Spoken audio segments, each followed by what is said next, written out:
Kelk sėdmenis. 6 kortelė.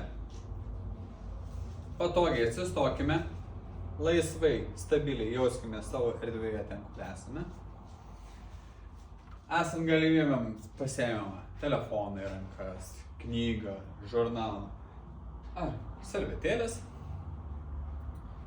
Stabiliai laisvai jaučiuosi, rankas ištiesiu į priekį, jaučiu, kad mano pečių padėtis vienoje lygiai grečioj linijai, taip pat dubens lankas vienoje linijai, pėdų padėtis, kulniukai nei į išorę, nei kairę, į dešinę, lygiai taip pat kaip pečiai, kaip dubuo, lygiai taip pat ir kojytės žiūri vienoje linijoje.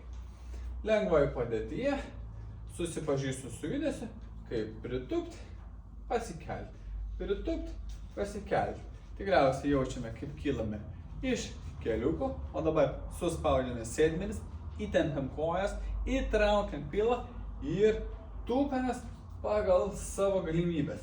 Ir kylam iš raumenuko.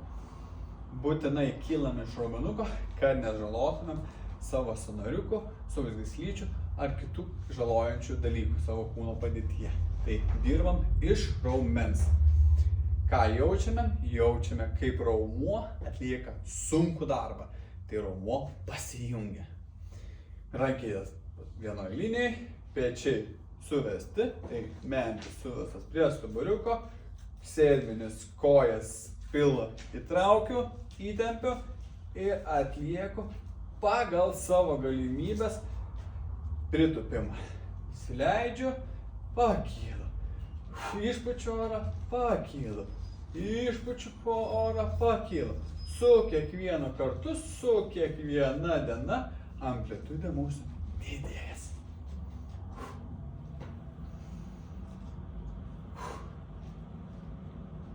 Kelk sėdmenis.